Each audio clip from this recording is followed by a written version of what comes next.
Shall we talk about what you wanted to propose about the relationship between spirit, body, and soul to truth, beauty, and goodness? Well, you already touched on it a little bit.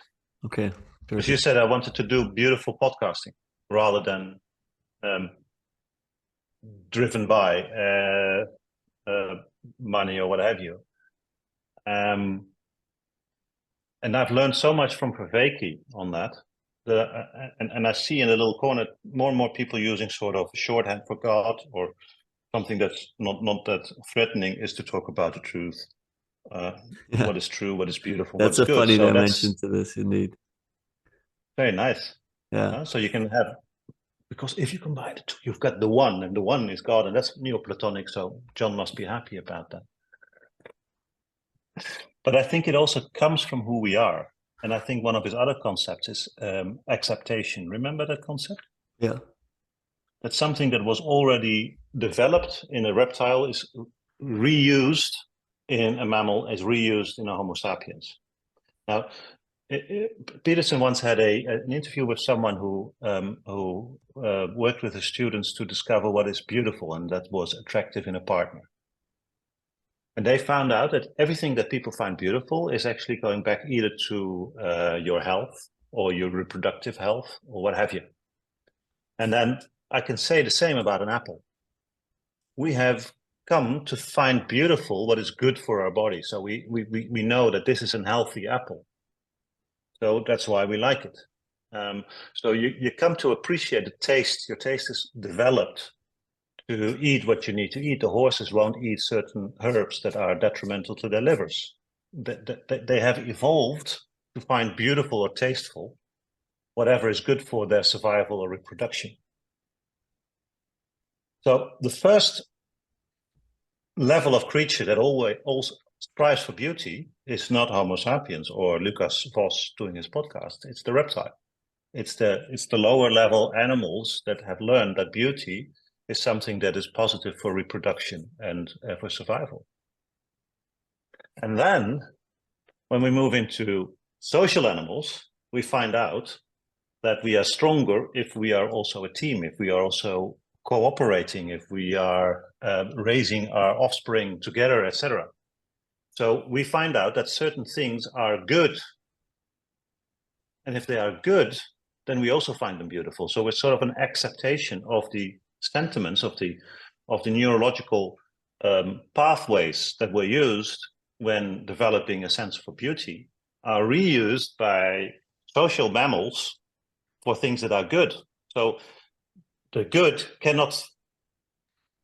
is also beautiful.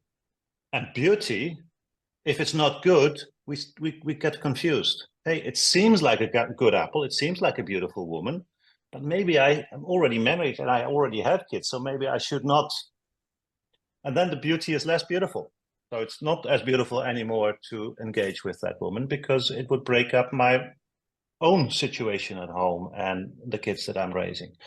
And then when we move um, into Homo sapiens, I think we're reusing those elements, but then it gets to truth. And what is truth other than being part of um, the faculty, and that's what I call spirit, of being able to move through time and space, even if we're not there. So let's think about this a little bit. We can imagine situations or we can imagine potential futures. And we can evaluate those with our system. We feel happy about it. Oh, there's a future I would want to move to. And truth is basically that the idea correlates with reality, or that we find the idea behind the reality, the eureka moment. That is the moment of experiencing truth. Like truth is, okay, this is in my head, like a statement in language, and it is the same in reality. Oh, that's a true statement. But it's going beyond that. It's basically, I had this idea and it works. I was thinking of God and I see Jesus and he is the truth because in the Son we recognize the Father. So it's the ah, pattern recognition, and then you're in the symbolic world, and then you're at Peugeot. And I think that once we are sapiens, and if we are truly healthy humans, if everything is aligned, if our flesh, our soul, and our spirit are aligned, then we cannot find something beautiful anymore if it's not also true. Oh, wow. That's amazing. So this is how these transcendentals work together, Ah, and they reflect exactly how we have evolved. And I think it's a marvelous thing that our spirit and our soul and our body all work together to find things that are beautiful, good, and true, if we are healthy, if we are aligned. And that's what we started with misalignment of the three, and then we get sick. so you're saying Unhappy. that when you're aligned, you cannot see anything as beautiful that's not true or good. Is that what you said? Yes, yes, because our Okay. eros works good. It's good that our eros works, but not every type It of needs to be in service. erotic endeavor is also good for us. Yes. And once we have found out that that's not good because I'm hurting my wife, I should not be pursuing this.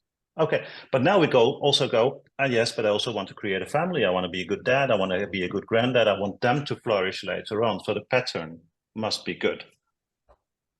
And the pattern must be beautiful. So that's why I thought it was so good to sort of understand how these three transcendentals, even though they were sort of sifted out in history over time, but they're very nice ways of looking at who we are in that trinity of the human being.